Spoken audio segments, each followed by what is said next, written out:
It's the Bodhiverse. We're gonna talk about horror movies today. I'm gonna see if I can move my cameras together without getting one in front of the other. I did it. I should give myself a cookie. That's awesome. Nope, I can see it. Damn it. I get no cookie. All right, well, let's talk about horror movies, guys, because as you guys know, or maybe you don't know, I'm in Oklahoma City this weekend for the Oklahoma City Horror Con. And if y'all are anywhere close to Oklahoma City, there are some fan-fucking-tastic horror celebs at the event. I'm a little nerdily stoked. As you guys know, one of my favorite friends, Mr. James Jude Courtney, who is the current Michael Myers, will be here. The Crypt Keeper is here. There's a Jason. There's a Freddy. There's a Leatherface. There's Robert Mukes. There's Lou Ferrigno. I'm nerdily excited. But let's talk about horror movies, guys, because I always have found it interesting how movies desensitize us to so much. So if you think about it, over the years, everybody has heard the great debate on video games and violence and so on, movies and violence and so on. So what about horror movies? Does that desensitize us to things around us? So let's talk about how horror movies portray the occult and witches and how that's evolved over the decades. Because if you guys think about it, back in the day, 50s and 60s, anything having to do with witches was horrid, was taboo, but yet vampires were cool. Werewolves were cool. How do you guys feel like that differs today? So I'm actually going to do a poll. All right. So those of you guys on YouTube, sorry, you won't get to do the poll here. But here's the thing. So I'm going to do a poll here on TikTok, and I would like to know, red, if you think that horror movies are portraying the occult and witches in a better light, and blue, if you think that they're doing it worse. I'm curious to know you guys' stance on this. So, red, if you guys think that horror movies are portraying the occult and witches in a better light, or if they're portraying them blue as still not good. Yeah, there we go. There's a good thing. Someone said, depends on the movie. You're exactly right. I don't remember which movie it was, and not that long ago, but there was a Vin Diesel movie where he actually has to work with a witch to hunt other evil witches. Which I loved how they portrayed that young lady. The Scarlet Witch is a great example of that as well. But she's more of a mutant, more of a superhero. Does that make sense? So one of the things I'd love to talk about, guys, is how witches in general have evolved with their looks. So if you think about it, one of the best examples really is the Wizard of Oz. The original Wizard of Oz. You had the good witch and you had the bad witch. But here's the thing. What makes those two good or bad? Was it the way that they looked? You have the evil witch, the Wicked Witch of the West, who looked horrible. She looked like the witches are normally portrayed to be, with the crooked, broken nose, with the scraggledy hair, with the green skin, with the warts and the gnarly fingers. Then you had Glinda the Good Witch, who was beautiful and flowy and looked like a fairy princess. But who's to say who was really good or bad? I mean, do you see what I'm saying? But then you look at the newer Wizard of Oz, that had Mila Kunis in it, before she became the Wicked Witch of the West, and how they were portrayed. She was beautiful. She was a beautiful, amazing woman. So, I would love to hear some of you guys' ideas on witches and the occult, and how some of your favorite movies of how they're portrayed in a good light. Let's start there. I'm curious of how you guys see some of the witches and occult being portrayed in a good light. I know there was somebody that mentioned one up here. Let me scroll up. Somebody mentioned a movie that was Horror Story Coven, American Horror Story Coven. That is a fantastic example because Practical Magic, the Salem series, everybody loves Practical Magic. Charmed, Stevie Nicks, you can't not talk about Stevie Nicks. I did love American Horror Story Coven. It is actually my favorite one. I loved most of them. Some of the newer ones I haven't watched yet because I don't have time. I don't have time. But I loved how Coven was portrayed, where it was basically a school that was helping to train, teach witches how to use their abilities and so on. I haven't watched Charmed, so I'm sorry. I'm not super familiar with Charmed. I mean, I am and I'm not. I just never watched it. I'm so sorry. The Craft is a good one. I see a lot of people talking about The Craft. One of the things about The Craft is that I did appreciate how the older practitioner, the older witch in the bookshop was telling them, hey, be careful. This is not a book for beginners, etc. In my opinion, she shouldn't have sold them the book. But I think that's a great example of what can happen when people that are not experienced get into practicing and so on. Of course, not to that extreme, but some really horrible things can happen. So yeah, I'm gonna have to watch Charmed, I guess. So yeah, Practical Magic is a great movie, and I absolutely loved it. I haven't watched it in forever. I may need to watch it if I ever have time to sit still, watch it. So how about the occult in general? The Disney movie with the Scottish princess, Brave. I love that one too. So I'm curious about movies with the occult. What movies have you guys caught lately that have the occult portrayed in them at all? Oh, The Witches of Eastwick. That was a great one. That was a great one. I would bet you guys are going to have a hard time. We're going to talk about supernatural here in just a minute. I would bet you guys are going to have a hard time finding a movie that portrays the occult in anything that's not a bad light. So let's talk about supernatural while you guys are trying to think about something that has the occult portrayed in a good light. I love supernatural for a couple of reasons. Yes, it does portray witches in a very bad light. Of course, toward the end, they don't just kill them all and so on. One of the things I loved about Supernatural is that the writers of Supernatural really did their research. And so a lot of the lore and the things that are in there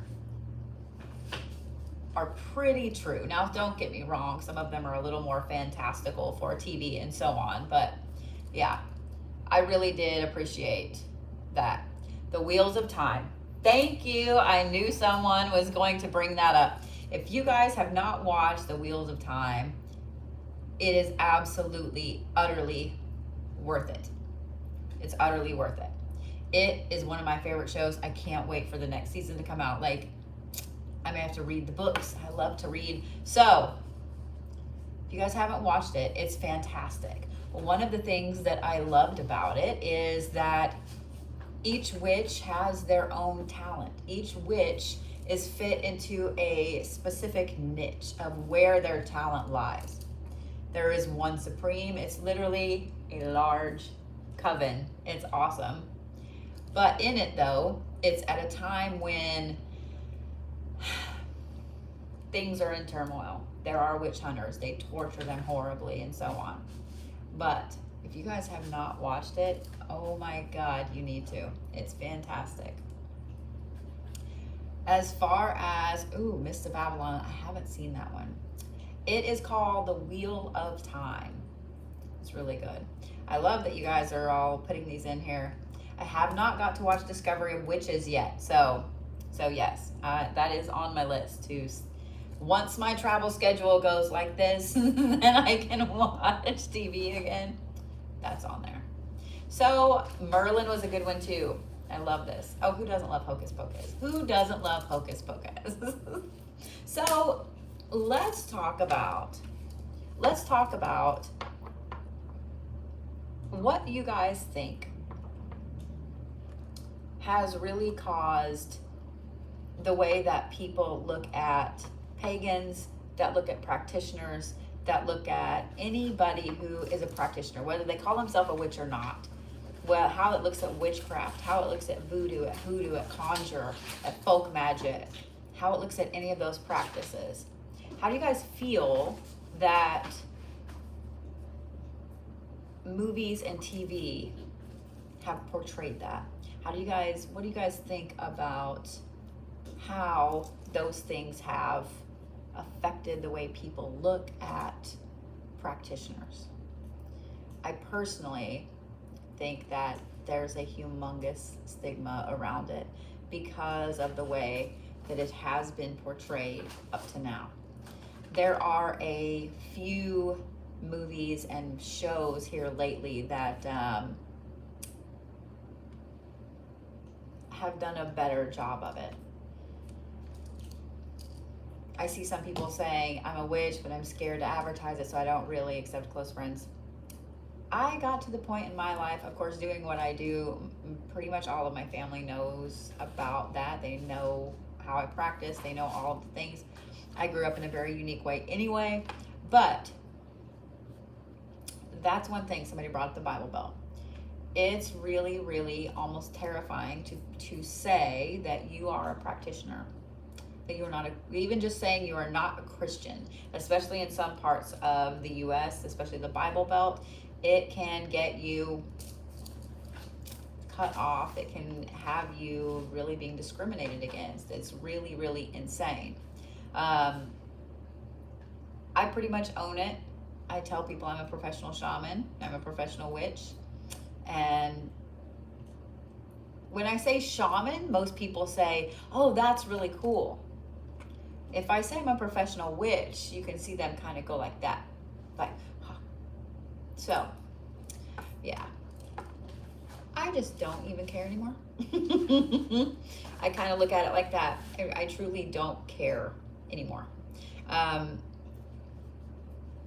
usually bring up the fact that the U.S. was not founded on Christianity. The founding fathers were not humongous fans of the church. So, yeah. But what kind of questions do you guys have as far as horror movies go? As far as issues with how the occult is portrayed, with issues with how witches are portrayed? How do you guys feel about it? I know it's hard to talk back and forth here, but I am reading comments and paying attention to things and so on. So,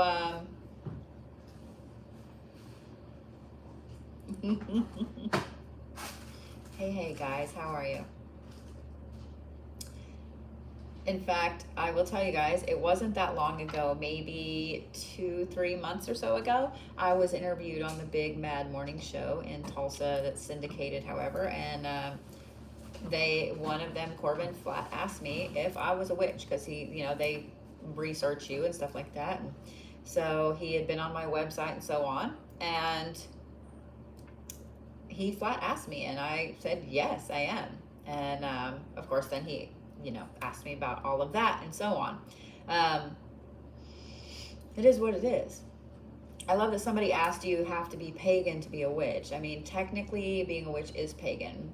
According to the dictionary, anything that is not one of the 5 major religions, which is Christianity, Islam, Judaism, Buddhism, and Hinduism, anything that is not one of those is technically considered pagan. Traditionally, pagan beliefs are those that believe more in nature. They believe more in a natural approach to healing. They believe more in magical practices, etc. So that's usually, witchcraft, hoodoo, conjure, voodoo. Most Native American practices are considered pagan, Norse paganism, etc. So I saw somebody say that, oh, y'all knew I was going to yawn because I'm talking and not taking a breath. I saw somebody say that they believe that the church has brainwashed people. I do completely agree. I 100% agree with that. So I also agree with that too. People are very, very closed-minded. I love this. Why do people think I can't be a witch and believe in God? So that is a fantastic question. I know a ton of Christian witches. I know Christian Buddhists. I know people that practice a little bit of everything. There's literally nothing saying that you cannot believe in God and be a witch at the same time. There's nothing saying that. I know people are going to say, well, in the Bible, it says blah, blah, blah. Well, you can always find something in the Bible that says exactly the opposite. King Solomon even went to a witch for information, for divination, to find out what was going to happen. There we go. Someone said the Bible has witchcraft in it. Most people don't know. They don't even know it. They have no idea. So yeah. And technically, if you guys think about it, if you think about I'm going to yawn again. All right. Somebody needs to remind me to breathe when I'm talking. So if you think about it, Jesus himself would be considered a witch according to the Bible, because he turned water into wine. He healed people with words and with the touch of his hand. He could meditate for hours. Those are just a few of the things. Technically, according to the Bible, Jesus would have been considered a witch. So, witches are another marginalized group that is oppressed. I completely agree. That's one of the things that I really love about TikTok, I love about social media, is that those that practice anything that's not Christianity have a platform to learn, to speak, to be themselves. So exactly, the commandments were received by channeling. I think most people don't they don't have any idea. They don't have any idea. So yawn number 3. It has been a long day. We've been setting everything up and getting around for tomorrow. So yeah, I fully appreciate that statement. Someone said, it makes my blood boil for people talking about burning witches again. When my TikTok first started getting a little bit bigger, and this was before I even hit 100,000 followers, I had a couple of people on different videos post that I should be burnt at the stake, that I should be treated like the witches of old were, and so on. And I called them out on that. Of course, they deleted their comments. I have not deleted the videos because I felt like people should know. I do not feel that it's okay to ever judge anyone for their beliefs, to ever call for somebody to be put to death for their religious or spiritual views. It makes no sense. You know what I mean? It makes no sense. So, somebody asked, hang on just a minute here.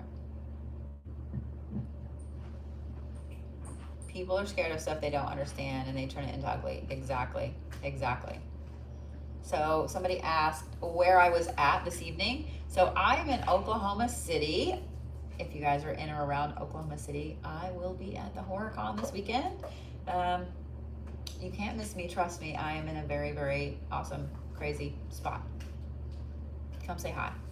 Oh, yawn number 4. It is what it is. Unfortunately, one of the things that I hate is, and if you guys have ever watched some of my lives, you know that there's always drive-by Jesus people floating in. But I've also noticed that I've stopped getting as much hate on my videos from Christians, but I have noticed that I do have some friends that are Christian that post on here, and I've noticed that there are a lot of people that hate them as well, and I don't feel like that's fair. I don't feel like it's fair, because it literally is doing the exact same thing that, you know, we're complaining about. So someone said, I have my normal background. I am in a hotel, and that would be why. Have you seen the guy on TikTok that challenged witches to hex him? Yes, and I've been tagged in a whole bunch of his videos. I was going to duet, or not duet, but stitch one of his videos, because here's the thing. It doesn't matter if this witch, because I saw where he sent his hair and a picture of himself and all kinds of stuff to this lady. It doesn't matter if every limb he has falls off. If his hair falls out and he loses so much weight, he ends up being just a torso that weighs 20 pounds. It doesn't matter. He is still not going to believe in witchcraft. He is still not going to believe in anything, because that is his belief. Now, he might change his mind, he might not. But the thing is, he's not going to change his mind. Do you see what I'm saying? Hi, B. Rody. How are you? I love that my baby is on here. So, it just kind of cracked me up, where he was asking these women to do this and so on. In my opinion, he's doing this for views, because I don't give a shit. Most witches don't give a shit. I don't need you to believe in my practice for me to believe in it. I don't need your permission, and I don't need your validation. Do you see what I'm saying?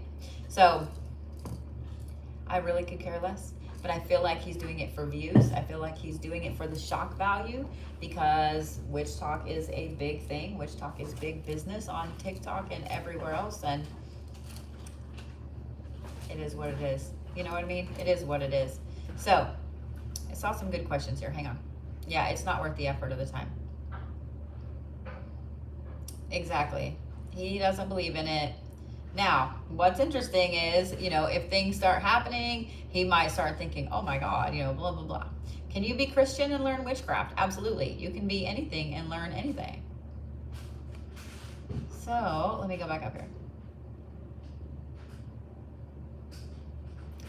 Religion was made to create chaos. Yep. Unfortunately, organized religion is big business. And you have to look at it as such.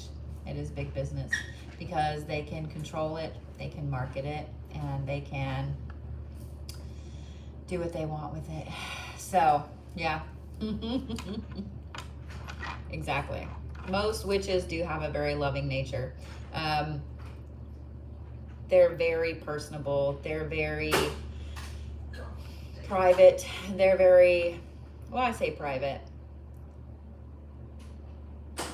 Most of the witches that I know, in fact, almost all of the witches that I know, practitioners, etc., even those that practice voodoo, conjure, hoodoo, anything like that, most of them just want to be able to practice and not have to deal with bullshit.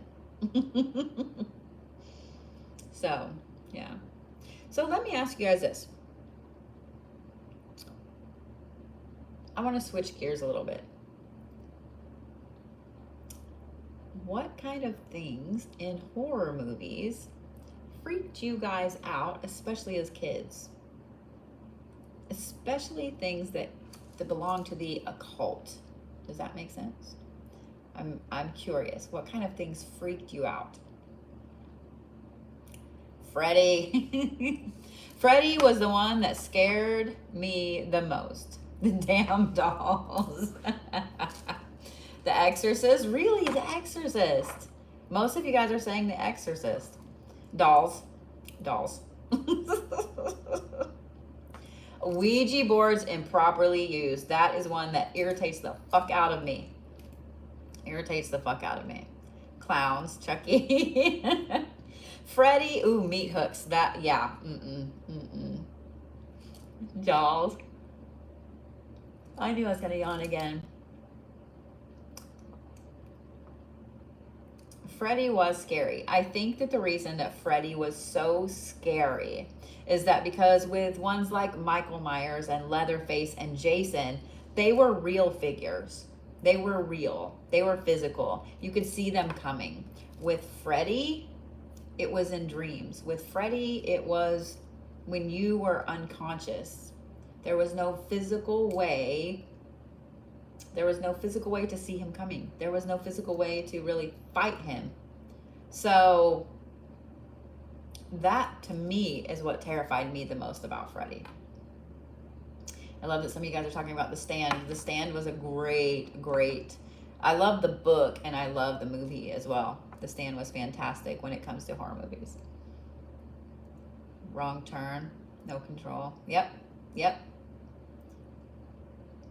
He loves Rob Zombie movies.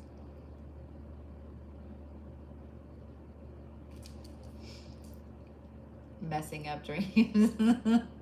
So yeah, the Cabin in the Woods, that one really got me too. So I'm trying to keep track of some of the comments. They're going so fast. Lawnmower Man, that one was fantastic. I loved Lawnmower Man. The Entity, I haven't watched that one. Rosemary's Baby was a good one. It was a good one. The Hills Have Eyes, yep. So one of the things, The Serpent and the Rainbow, I haven't seen that forever.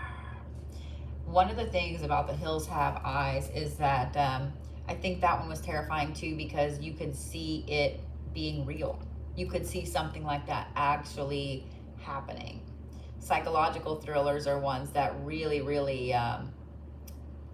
they can cause some major nightmares, major issues, because especially if they're realistic and you could see them happening. So yeah, The Hills Have Eyes is pretty damn scary. Yeah, it's pretty damn scary. Maximum Overdrive. Oh, who didn't love Maximum Overdrive? The Ring was a good one too, yes.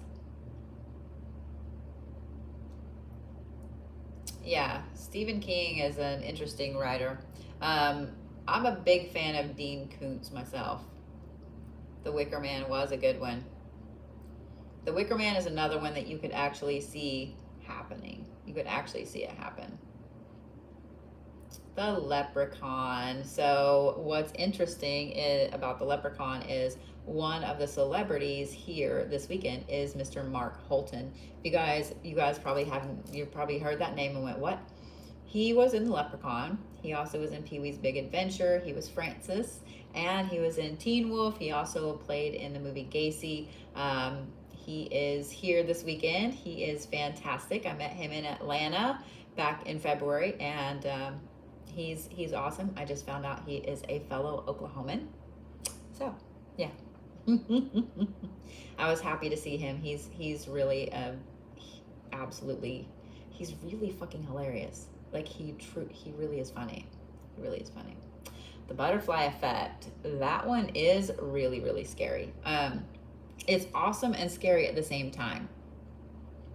Event Horizon was a good one. So was Stigmata. So The Girl in the Ring. I am wonderful. How are you, love? I know you guys, I know some of you are like, oh my God, I want your life. You can ask my Wranglers. You really don't. You really don't. There are some great parts of it, but it's so much work, y'all. It's so much work. You have no idea. You have no idea. You're right. Some people just are not terrified of horror movies. I would love for you guys to come up and see me this weekend. If you guys are in or around Oklahoma City, you should come see us at the Horror Con. It's at Remington Park. There are some amazing celebrities there, and you literally cannot miss me. You literally cannot miss me. So I do spell work for clients. Yes, it is on my website. So yeah. Hellraiser was one that I couldn't really get scared by. The idea of meat hooks, the idea of Pinhead, the idea of, you know, the gate and all that stuff. It's just, it's cool, but it didn't scare me like some other people. Does that make sense? It was more, I just liked watching it.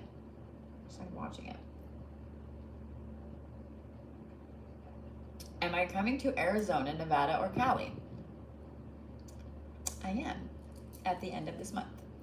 So I will be in Oklahoma City this weekend. I will be in New Orleans next weekend at Hex Fest.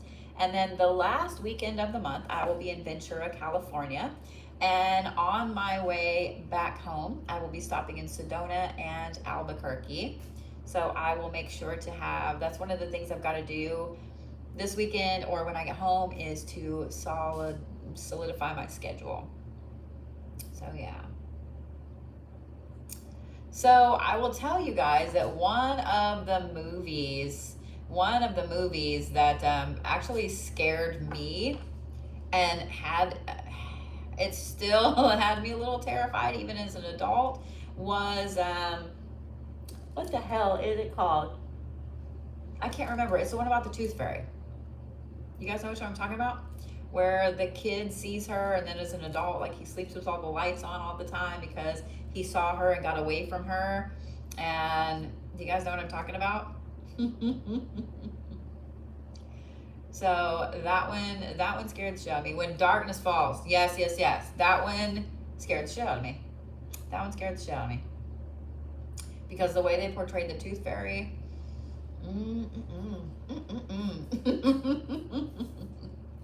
So, for those of you guys that were asking about California, yes, I will be hosting an event there. You can get tickets on my website.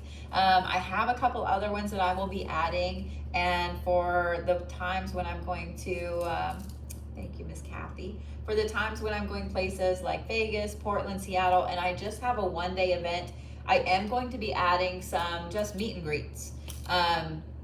Because I know sometimes people work all day Saturday and they can't come to an event. And if I'm only, in one place, you may miss me if you want to see me and all that stuff. So, yes. I will be all over the East Coast next year. I promise. So, yeah. Y'all on the East Coast get me next year. The West Coast has me this fall. East Coast, y'all get me next year. I have promised Sasshole that I will come and visit. I promise. I have not made it to Durango yet. I keep making plans and they keep getting stopped. It's so weird. So I'm just taking it as I'm not supposed to come to Durango yet. I can't wait to come to Durango. So, and I already have standing plans to stay at the Strader. So I cannot wait. I can't wait. So yeah. I do need to thank you, love. I do need to put a poll up on the website, find out where you guys would like for me to come.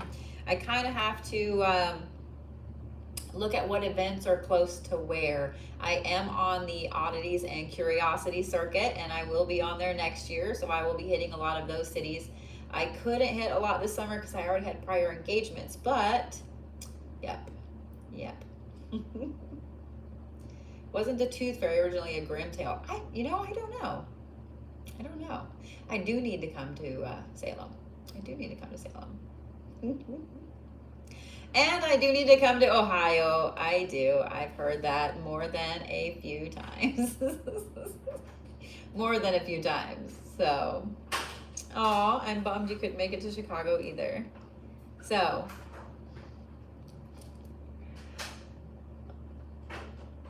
I've got to start breathing. Thank you for the gifts, love. St. Louis, Missouri. I came through there, but I didn't stop. I need to come to Missouri. So I do go to Eureka Springs. I usually don't do events there. That's usually my let's run away for the evening place to go. I love Eureka Springs. Boston. I really need to find some really cool places to go with some unique haunted areas that, I need to check out. Well, good morning there in Dubai. How is everything there? Where is everybody from? I always love knowing where everybody's from. Montana, New Jersey, Kansas.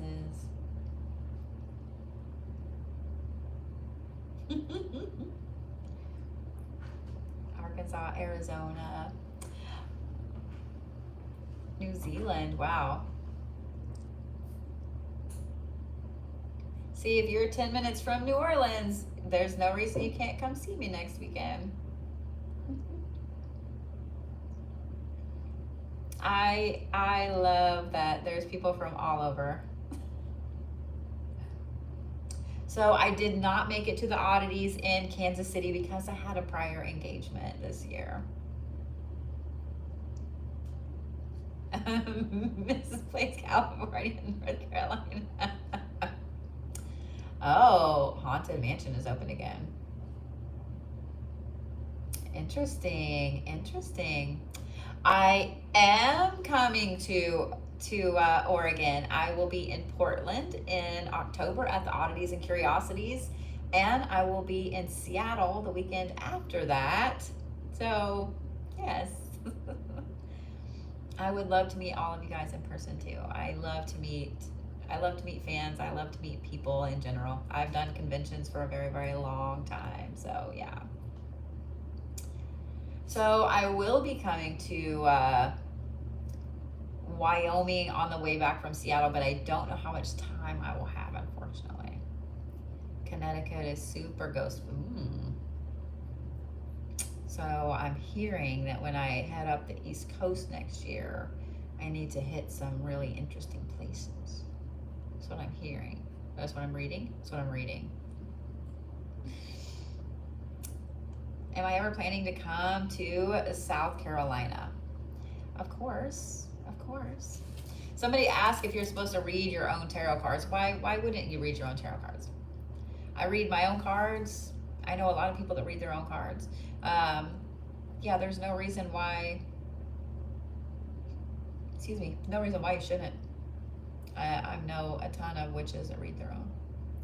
Or really just people in general, not necessarily witches. We had like the best pizza earlier for dinner. I was extremely hangry and my sugar was crashing. We went downstairs and they didn't have food, but then they did have food. I don't know. So we went and got pizza. It's killing me.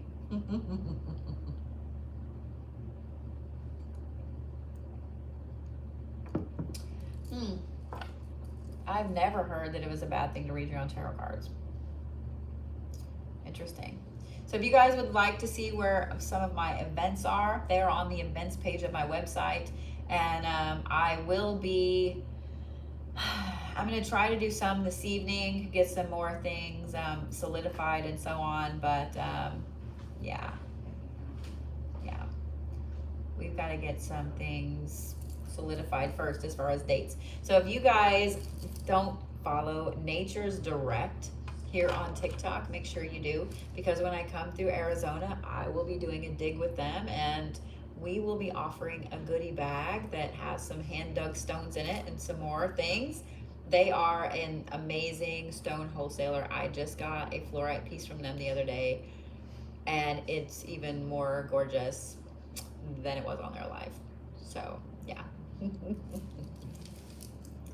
So if you guys want to make sure to be notified when I'm live, you can hit the subscribe button.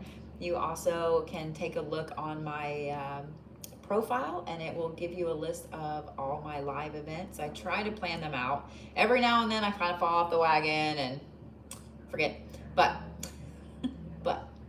so yeah. Do I have kids? I do. I have two boys. Thank you, love. I had 2 crows at one time and I lost one and I thought I would find it when I was moving and haven't yet. So yeah. So let me ask you this. What kind of witchy questions do you guys have? What kind of occult questions do you guys have? I don't know everything, but I will truly answer anything that I can. I don't know if I'll be able to start evening or weekend classes because most weekends I am traveling, I'm at conventions, etc. And evenings I'm usually on lives. So it got to the point where I was literally working every single night of the week and I had to kind of back off a little bit for my own health.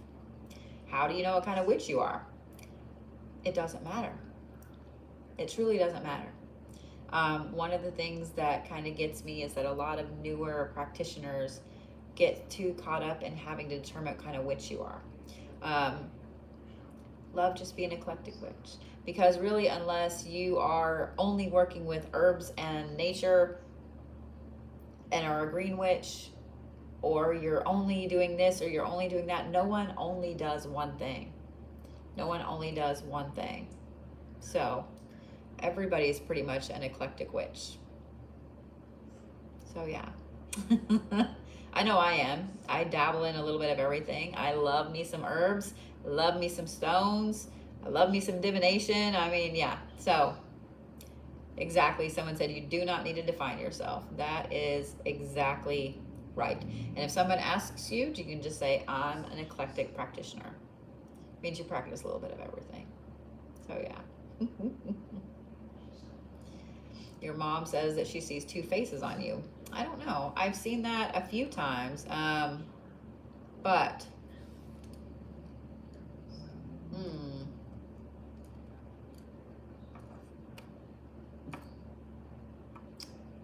there we go.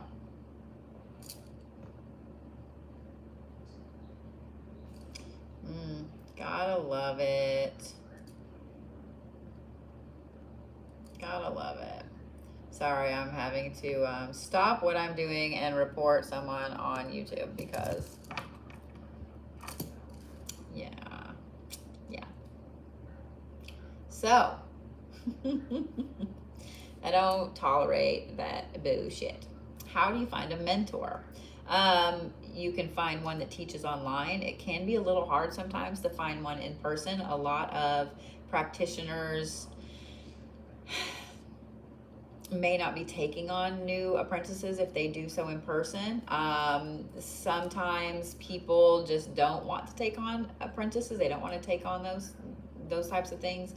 I teach a mentorship program, and it's at your own pace. You can come to classes on Wednesday morning, or you can absolutely watch them on video. So yeah.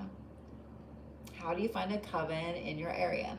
That is a loaded question. Let me say two things about that. The first one is that a lot of times with covens, you have to know someone to get into a coven, or you have to have been practicing a very long time to get into a coven. You really can't know your stuff if you can't get into a coven with a mentor to learn. So it can be almost impossible to get people to talk about a coven. But I do have a very large online coven. We meet every other week, and we have a Discord. It's a loose-knit online coven for everybody to get to know people around the world, around their area, and so on. So yeah, you haven't heard back yet? Okay. I'll make sure that my wranglers get on it. A lot of them handle those, and we get a ton of requests. So yeah. So we meet up on Zoom, but we're getting to the point where if we get too much bigger, then we may just do a private YouTube live. But I like Zoom because then I can see and hear everybody. So is there an app that can help with things that you pick up from dreams and so on? I haven't really found a good app. There's a lot of dream interpretation apps, but really Google is your best bet. You can Google, blue cat, spiritual meaning of a blue cat. Sometimes you may have to do the color and then the animal. And what I do is I look at, the 6 things that come up on the first page of Google, and I take the average of those things. So I am getting the auction items out still. We got so swamped with that and getting in and out for events. It's been just a little bit crazy, guys. So be a little patient with me. I'm sorry. We are getting them out. There are some great dream books. Yeah, there are some great dream books. Pinterest is good for a lot of those things. Pinterest is also good to make you want to do all kinds of witchy shit. Like I get on there and I'm like, you know what? I'm just going to post on my Pinterest and blah, blah, blah. And I lose my life to Pinterest. It is what it is. Now I'm like, I haven't been on Pinterest in a few days. I should get on Pinterest. Damn it. Whoever mentioned Pinterest, shame on you. Shame on you. Should you be in a coven? You don't have to be in a coven at all. I know a lot of people that are solitary practitioners that they don't want to be in a coven. They want to practice by themselves, and that's fine. Thank you so much, sweetheart. That was so pretty. Completely different topics. What hair products do I use? I actually use Ion Brights. You can get them at Sally's. You get them online. I had my hair down earlier, but it's been up in this bun all day, so it's a little funky. You know how it is when you have your hair pulled up, and after a while it gets these weird creases, and then it just does weird shit. Yeah. So, I don't know if there's a link on my link tree to my Pinterest or not, but I can put one on there. It's just the blue Bodhi. You can't miss it. So yeah, I love Ion. I've used their colors for a long time. I use sky blue and then their midnight blue black on the ends. That's what I love it. Can I show you my nails? They are so long. I'm gonna hurt myself. I'm just letting you guys know I'm gonna hurt myself. I've already figured that out. I'm gonna hurt myself. And then my thumbnail is like that. So yeah, those ones are really cool. All the holographic glitter, the pictures, the camera is not doing them justice, but they do look great, but I'm gonna hurt myself. So the next time you guys see me, if I have like holes all over, I was hoping that I had like, you know, something I could do like the, God dang it, all my stones are at the thing, yeah. Yeah, I like the Radiant Orchid. It's one that yeah, you can totally, yeah. So yeah. So with a coven, it's a little interesting because some of them are very rigid on their structure, their practices, etc. But I will tell you with mine, especially with this one, with it being so big, my main goal is for people to get in touch with other people that live close to them, for you guys to have a spiritual home, for you to have people to ask questions to, for you to have mentors, for you to have people that can help you. I don't make it too formal.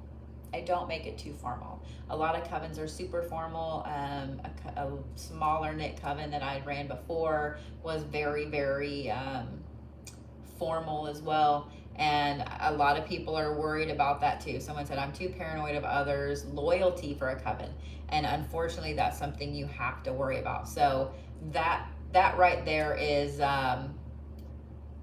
why I decided to found one that was very loose knit, that was not super formal, that was mainly a group for everybody to come together and practice in.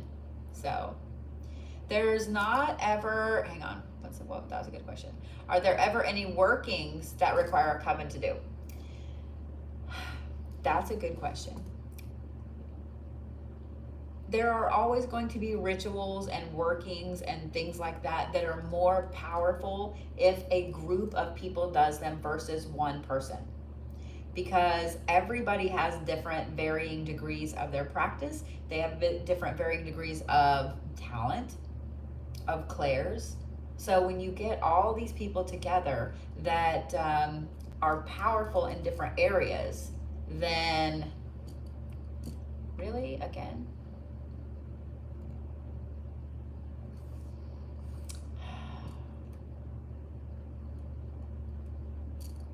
how do you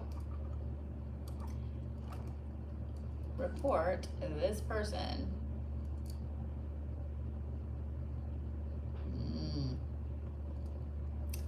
Good times.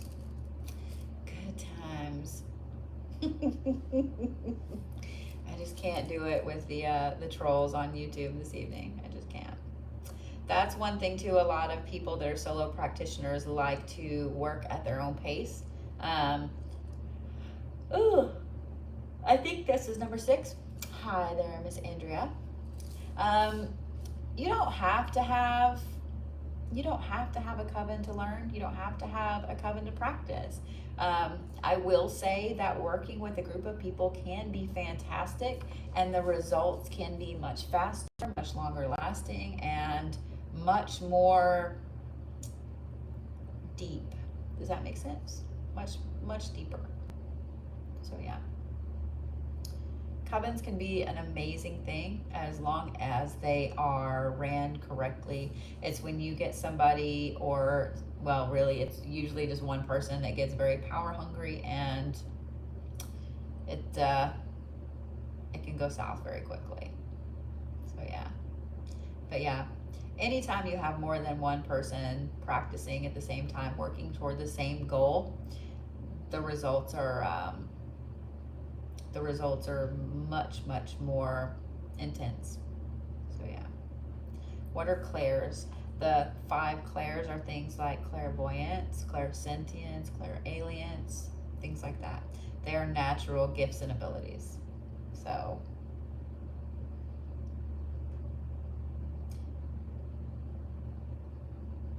So one of the things that I do want to talk about is magical names, and I need to do a video on this, because when you are a practitioner, one of the things that you need to have is a magical name or a pagan name, or it's traditionally called a magical name. This is a name that you use. This is how you do your workings. This is what you use to as anonymity in workings. It's kind of like a safety blanket. You can tell the people of your coven your magical name. You really don't tell the outside world about it. You guys already know mine, the Blue Bodhi. I do have one that is private that no one knows. But if you guys want to create a magical name, one of the things I recommend doing is give it a lot of thought. Don't just pick out the first thing, mystical Nightwing, or don't just do that. Give it a lot of thought. Look at your personal cultural background. Look at where your family comes from. Look at the things that are important to you. Look at the things that have a lot of spiritual meaning to you. Where are you wanting to go spiritually? Where have you been? Look at all of those things. Look at all of those things. And then craft yourself a name. Give yourself time to come up with a name that you're proud to use. So yeah. Thank you guys for subscribing. Is it true people practice gypsies? I guess I don't understand what you mean there, love. Whoop. So yeah. Weather magic. What do you mean on weather magic, love? Are you meaning like to control the weather? So I was actually telling my manager April in the car about the colors on my hands the other night. So that tends to happen every now and then. It tends to happen every now and then. I knew I was getting on again. About controlling the weather. I know a lot of witches that can control the weather. I know a lot of witches that can manipulate clouds. If you guys have never tried it, you should. It's very, very funny to watch it happen. And I say funny because you get this really giddy feeling in your stomach when you realize you can do it. When you realize you can do it. So yeah. Aw. Oh, you heard something about gypsies and that they can be a form of witchcraft. So those that are Romani and that are a descendant of gypsies, they do have their own form of folk magic that they practice. Those that are Irish travelers are considered gypsies. They're also called pavies. And that's not really a nice name for them, but that is one of the terms that they're called. They have their own form of folk magic as well. So all of them have their own unique form of magic. So yeah, I'm descended from Irish travelers, and I usually use gypsy as a threat. Don't make me pull my cultural background on.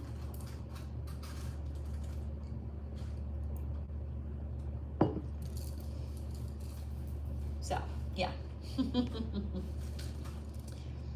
So whenever you guys pop in and I'm doing Reiki, a lot of times people do see colors, energy, etc. from my hands, especially. It shows up really, really well on camera a lot of times. I have been an energy worker for a very, very long time. I've been a Reiki master or grandmaster in over 8 different types of Reiki since 2014. So, yeah. How can you tell your abilities? Everybody has different abilities. What I would recommend would be to read up on what the clairs are, and then look and see which ones, when you read about them, you go, oh my God, I totally do that, etc.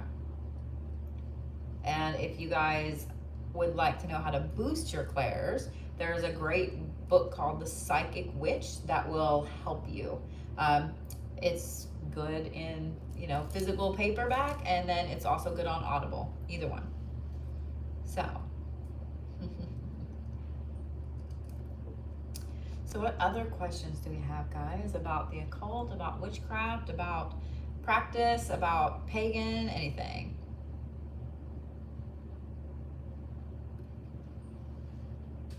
If I've gone to, wait, what?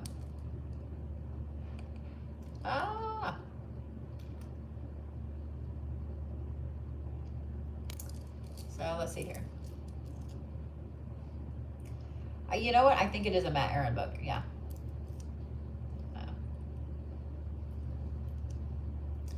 So usually male practitioners are called warlocks. A lot of them don't like to go by that. I think that they should be able to go by whatever they would like to go by. Do we have the same abilities as we did in past lives? A lot of people will have similar abilities. They will have those things that their soul carries with them. Do you recommend any books on working with runes? Oh, see, this is when I wish I was at home, because I have a couple that are right behind me on my desk. There are a couple really, really good ones. So yeah.